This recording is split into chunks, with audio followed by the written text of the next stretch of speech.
Let's turn now to the White House and President Biden. Behind the resolute desk in the Oval Office.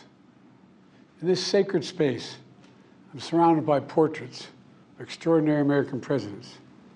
Thomas Jefferson wrote the immortal words that guide this nation. George Washington, who showed us presidents are not kings. Abraham Lincoln, who implored us to reject malice. Franklin Roosevelt, who inspired us to reject fear. I revere this office, but I love my country more.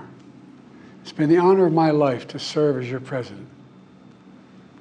But in the defense of democracy, which is at stake, I think it's more important than any title. I draw strength and I find joy in working for the American people. But this sacred task of perfecting our union is not about me. It's about you, your families, your futures. It's about we, the people. And we can never forget that. And I never have. I've made it clear that I believe America is at an inflection point.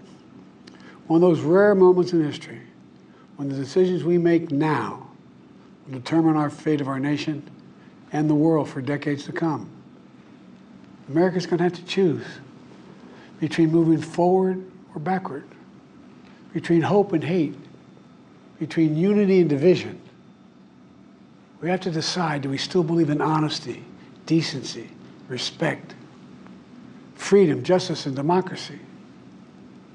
In this moment, we can see those we disagree with not as enemies, but as fellow Americans. Can we do that? Does character in public life still matter? I believe I know the answer to these questions because I know you, the American people. And I know this, we are a great nation because we are good people. When you elected me to this office, I promised to always level with you, to tell you the truth. And the truth, the sacred cause of this country is larger than any one of us. And those of us who cherish that cause, cherish it so much, a cause of American democracy itself, must unite to protect it. You know, in recent weeks, it's become clear to me that I need to unite my party in this critical endeavor. I believe my record as president, my leadership in the world, my vision for America's future, all merited a second term. But nothing can come in the way of saving our democracy. That includes personal ambition. So I've decided the best way forward is to pass the torch to a new generation. That's the best way to unite our nation. You know, there is a time and a place for long years of experience in public life. But there's also a time and a place for new voices, fresh voices, yes, younger voices. And that time and place is now.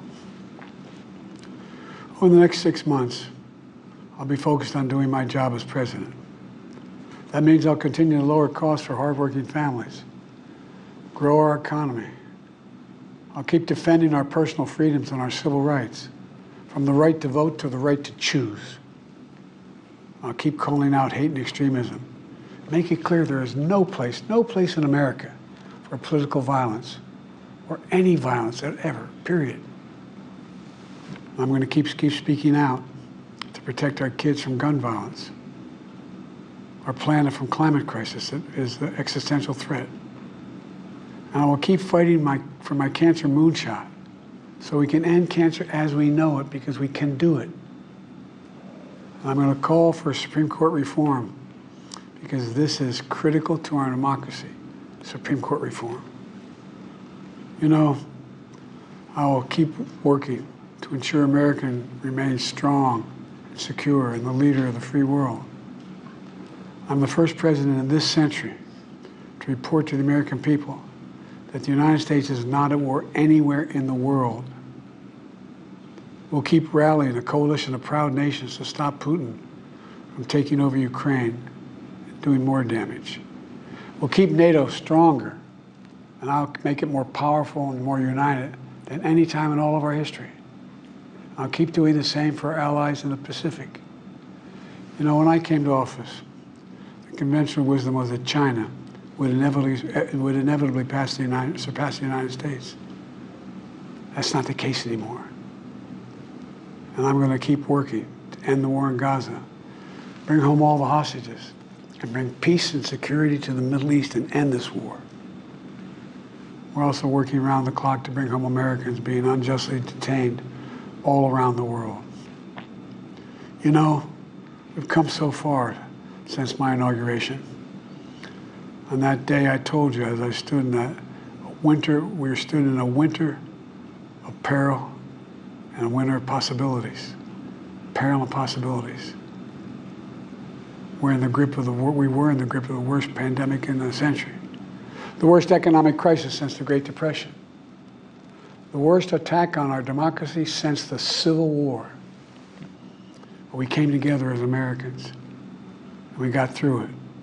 We emerged stronger, more prosperous, and more secure. Today we have the strongest economy in the world, creating nearly 16 million new jobs, a record. Wages are up. Inflation continues to come down. The racial wealth gap is the lowest it's been in 20 years.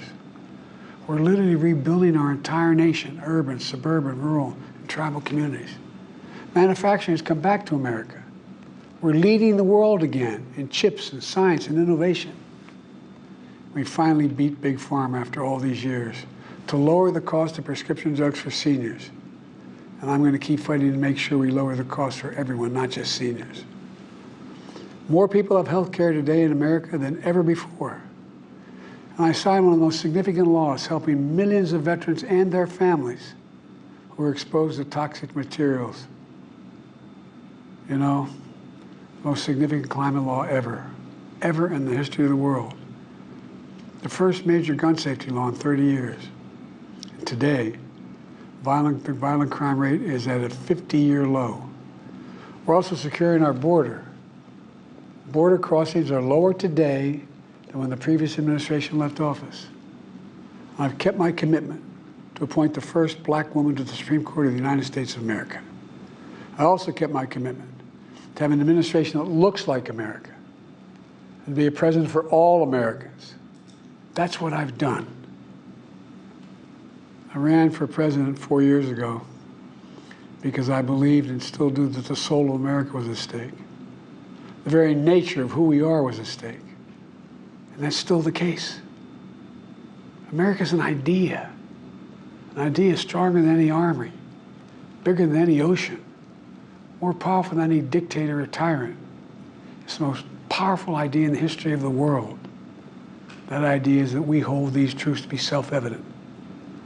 We're all created equal, endowed by our Creator with certain inalienable rights: life, liberty, pursuit of happiness.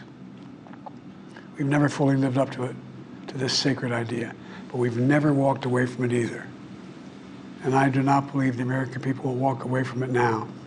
In just a few months, the American people will choose the course of America's future. I made my choice. I've made my views known. I would like to thank our great Vice President, Kamala Harris. She's experienced, she's tough, she's capable. She's been an incredible partner to me and a leader for our country. Now the choice is up to you, the American people. When you make that choice, remember the words of Benjamin Franklin hanging on my wall here in the Oval Office, alongside the busts of Dr. King and Rosa Parks and Cesar Chavez. When Ben Franklin was asked, as he emerged from the convention going on, whether the founders have given America a monarchy or republic, Franklin's response was, a republic, if you can keep it. A republic, if you can keep it. Whether we keep our republic is now in your hands. My fellow Americans, it's been the privilege of my life to serve this nation for over 50 years. Nowhere else on earth could a kid with a stutter, from modest beginnings in Scranton, Pennsylvania, and Claymont, Delaware, one day sit behind the resolute desk in the Oval Office as President of the United States. But here I am. That's what's so special about America.